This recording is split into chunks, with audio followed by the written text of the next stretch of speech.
स्वागत है आप सबका एक नए व्लॉग में। मैं हूँ इस वक्त भीमताल में और आज के व्लॉग में आप देखने वाले हैं घोड़ाखाल मंदिर। तो मैं आज जाने वाला हूँ घोड़ाखाल मंदिर, जो कि हल्द्वानी से लगभग 37-38 किलोमीटर दूर है और भीमताल में पहुँच चुका हूँ। लगभग 20 किलोमीटर मैंने कवर कर लिया है, तो अभी रह गया लगभग 17-18 किलोमीटर दूर यहाँ से। और घोड़ाखाल मंदिर मैं आपको बता दूँ भवाली में है, भवाली से कुछ आगे है। तो चलते हैं और देखते हैं कि घोड़ाखाल मंदिर कितना खूबसूरत है। सुना है बहुत खूबसूरत मंदिर है और उसकी मान्यता भी बहुत है और उसकी कहानी भी बिल्कुल अलग है, जो मैं आपको वहाँ पे पहुँच कर ही बताऊँगा। तो आइए चलते हैं, आज घोड़ाखाल मंदिर देखेंगे।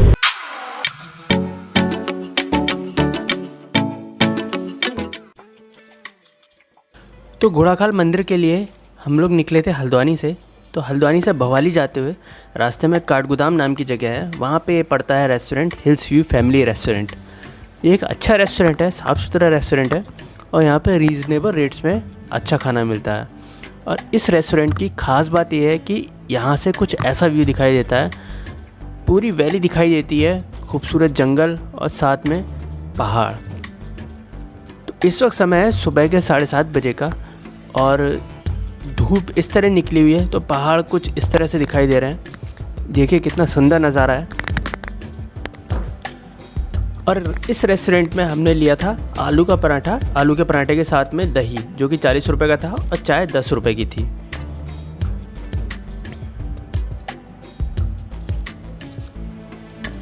तो यहाँ से भवाली के लिए, सातताल के लिए, मुक्तेश्वर, नैनीताल, रानीखेत, अल्मोड़ा, सब जगह के लिए यहाँ से रोड जा रही है।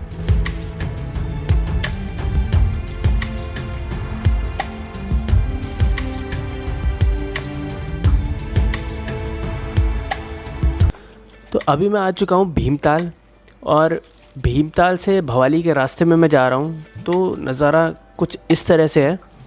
देखिए कितना खूबसूरत लग रही हैं ऊंचाई से बिल्डिंग्स और सामने ये हरे भरे पहाड़ दिखाई दे रहे हैं, कितनी हरियाली है। रास्ते में जब आप भवाली जाएंगे भीमताल से तो ऐसे नज़ारे आपको अक्सर देखने को मिल जाएंगे। घोड़ाखाल मंदिर जाते हुए भवाली से रास्ते में ही आपको सैनिक स्कूल दिखाई पड़ेगा। सामने टैंक भी खड़ा हुआ है, बहुत ही फेमस स्कूल है ये, पूरे इंडिया में जाना जाता है। घोड़ाखाल जब आप जा रहे होंगे तो रास्ते में स्कूल आपको दिखाई देगा। और अभी मैं आ चुका हूँ घोड़ाखाल मंदिर के बाहर। यहाँ पे SBI का ATM भी लगा हुआ है, आप कैश विड्रॉ कर सकते हैं। और इस जगह पे घोड़ाखाल सैनिक स्कूल का दूसरा गेट भी है। तो सामने ही सीढ़ियाँ स्टार्ट हो रही है। दोस्तों आ गया हूँ मैं घोड़ाखाल मंदिर के बिल्कुल पास और भवाली से लगभग 3 किलोमीटर दूर है, बट एकदम खड़ी चढ़ाई है। और मैं यही कहूँगा कि अगर आप पहाड़ों में चलाने के लिए ट्रेन नहीं है तो खुद से अपनी गाड़ी या बाइक ना चलाएं, किसी ट्रेन प्रोफेशनल से ही चलवाएं। बहुत खड़ी चढ़ाई है, बहुत नैरो रोड है। ये सामने रोड के दोनों तरफ लोगों ने अपनी गाड़ियाँ पार्क कर रखी हैं। ऐसी कोई ऑफिशियल पार्किंग तो यहाँ पे नहीं दिखाई दे रही, लेकिन लोग यहीं पे गाड़ियाँ पार्क करते हैं। और ये सामने बोर्ड लगा हुआ है, मंदिर की जानकारी इसमें लिखी हुई है। और यहाँ से ही सीढ़ियाँ स्टार्ट हो रही हैं, थोड़ी सी सीढ़ियाँ हैं बस, आसानी से कोई भी चढ़ सकता है।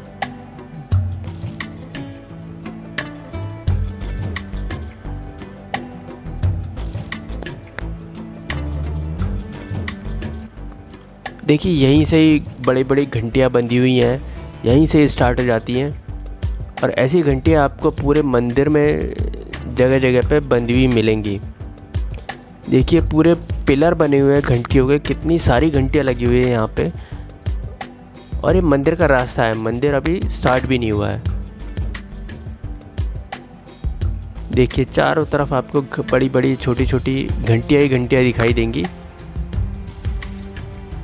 और अब मैं आ चुका हूँ बिल्कुल मंदिर के पास में। यहाँ पे भी देखिए कितनी सारी घंटियाँ बंधी हुई हैं और यहाँ पे लेटर्स भी यहाँ पे लटके हुए हैं। लोगों ने अपनी मनोकामना लिख करके यहाँ पे लेटर्स बांधे हुए हैं। देखिए पूरा मंदिर जो है वो घंटियों से लदा पड़ा है। तो सोचिए कितने लोगों की मनोकामना यहाँ पे पूरी हुई होंगी, जिन्होंने इतनी सारी घंटियाँ चढ़ाई होंगी। और यहाँ पे कई सारे बड़े बड़े घंटे भी लगे हुए हैं। ये है काली माता का मंदिर, जो गोलू देवता के मंदिर के पास में ही है। और ये है काल भैरव का मंदिर।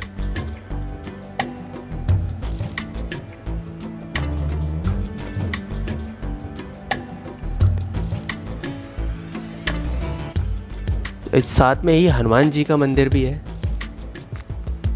और यहाँ पे घंटियाँ कुछ इस तरह से बांधी हुई हैं, ऐसा लग रहा है कि पूरी घंटियों की छत ही बना रखी हुई। इतनी सारी घंटियाँ लगी हुई हैं, कहीं पे जगह ही नहीं बची है।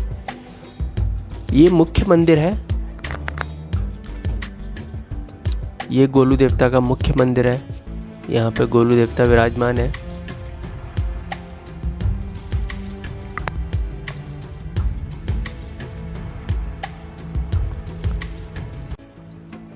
ये मुख्य मंदिर के बाहर का सीन है और देखिए कितनी सारी घंटियां हैं।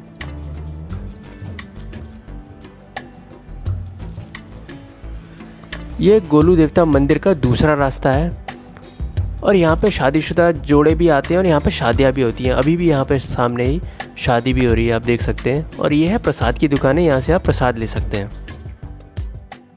दोस्तों, गोलू देवता को न्याय के देवता के रूप में जाना जाता है और कहा जाता है कि इनसे अगर आप किसी न्याय की गुहार लगाते हैं तो ये आपकी मन्नतें ज़रूर पूरी करते हैं। और यहाँ पे न्याय के लिए गुहार लगाने का एक अनोखा तरीका ये है कि लोग एक चिट्ठी लिखते हैं, लोग पत्र लिखते हैं और पत्र लिख करके यहाँ पे टांग देते हैं और उसमें अपनी जो भी समस्या होती है वो लिख देते हैं और जो भी मनोकामना होती है वो लिख देते हैं। और जब वो पूरी हो जाती है तो वो लोग यहाँ पे आकर के घंटी चढ़ाते हैं। और ऐसा कहा जाता है कि ये बहुत ही सिद्ध मंदिर है और जो भी यहाँ पे न्याय की गुहार लगाता है, ख़ास तौर से किसी के केस अटके हुए हैं, किसी के लीगल केसेस अटके हुए हैं बड़े बड़े, वो यहाँ पे हो जाते हैं, वो यहाँ पे सॉल्व हो जाते हैं और लोगों की लीगल समस्याएं यहाँ पे दूर हो जाती है। किसी को न्याय नहीं मिल रहा है तो उसको न्याय मिल जाता है और वो फिर यहाँ पे ज़रूर आता है घंटी चढ़ाने। दोस्तों, गोलू देवता की उत्पत्ति कत्यूर वंश के राजा झालराई से जानी जाती है, जिनकी तत्कालीन राज्य की राजधानी धूमाकोट चंपावत थी। कहा जाता है कि राजा 7 रानियां होने के बाद भी निसंतान थे, तो इसलिए उन्होंने काशी के एक सिद्ध बाबा से भैरव यज्ञ करवाया और सपने में उन्हें गौर भैरव ने दर्शन दिए और गौर भैरव ने उनसे कहा कि आप 8वां विवाह करो और आपके पुत्र के रूप में मैं जन्म लूँगा। तो राजा ने कालिंका से 8वां विवाह रचाया और रानी जो थी वो गर्भवती भी हो गई गौर भैरव के आशीर्वाद से। तो गर्भवती होने के बाद क्या हुआ कि जो पहली 7 रानियां जो थी राजा की, वो उनसे बहुत जलने लगी कि उनकी संतान नहीं थी और 8वीं रानी से उनकी संतान होने वाली है। तो उन्होंने क्या साजिश रची कि जब बच्चा हुआ तो उन्होंने रानी से कहा कि ग्रहों के प्रकोप की वजह से आपको 7 दिन तक बच्चे की शक्ल नहीं देखनी चाहिए, उसको नहीं देखना चाहिए। तो रानी ने ऐसा ही किया।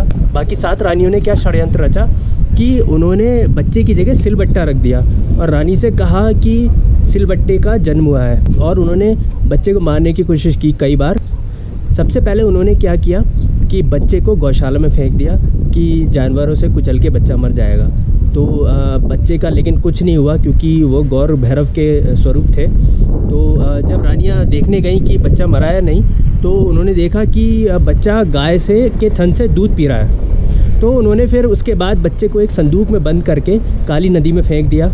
तो आगे जा कर के कुछ टाइम बाद एक मछुआरा जो निसंतान था उसको वो बक्सा मिला, उसने खोला तो उसमें बच्चा निकला। और मछुआरा जो था वो गौरी घाट पे उसने बच्चे को पाया था, तो उसने बच्चे का नाम गौरैया रख दिया।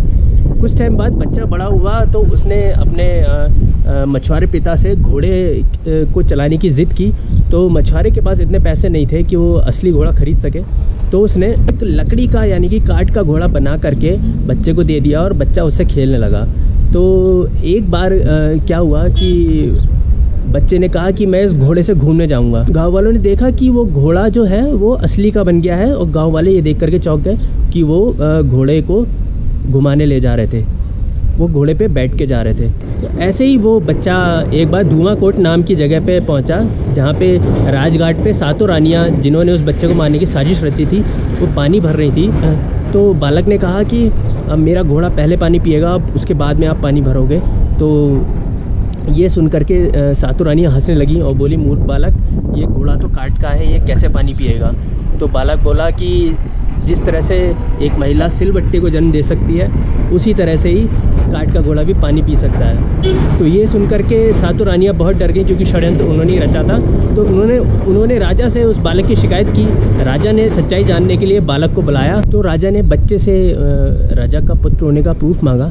तो बच्चे ने कहा, यदि मैं आपका पुत्र हूँ और कालिंका माँ का पुत्र हूँ, तो अभी कालिंका माँ के सीने से एक दूध की धारा छूटेगी जो सीधे मेरे मुंह पे आके लगेगी। और बिल्कुल ऐसा ही हुआ सच में। तो राजा ने तुरंत उसको, बालक को अपना पुत्र मान लिया और राजपाट उसको सौंप दिया। और उसके बाद से ही वो गोलू देवता कहलाए और न्याय, और वो जगह जगह अपने घोड़े पे जाते थे और लोगों को न्याय दिलवाते थे। इसीलिए उनको न्याय का देवता भी कहा जाता है। आज भी जो लोग जाते हैं न्याय की गुहार लगाते हैं और उनकी मनोकामनाएं ज़रूर पूरी होती है, ऐसा कहा जाता है। तो दोस्तों, ये था गोलू देवता का मंदिर घोड़ाखाल में। इससे पहले एक वीडियो में मैं आप अल्मोड़ा के चितई गोलू देवता का मंदिर भी दिखा चुका हूँ। ये है सेकंड वीडियो जिसमें मैंने घोड़ाखाल के गोलू देवता का मंदिर दिखाया है। तो वीडियो अगर अच्छा लगा हो तो लाइक ज़रूर कर दीजिएगा, और अगर चैनल पे नए हैं तो चैनल को सब्सक्राइब ज़रूर कर दें और बेल आइकन को ज़रूर प्रेस कर दें ताकि आपको रेगुलर नोटिफिकेशंस मिल सकें। मैं मिलूँगा आपसे नेक्स्ट वीडियो में किसी और लोकेशन पे। तब तक के लिए टेक केयर, बाय बाय।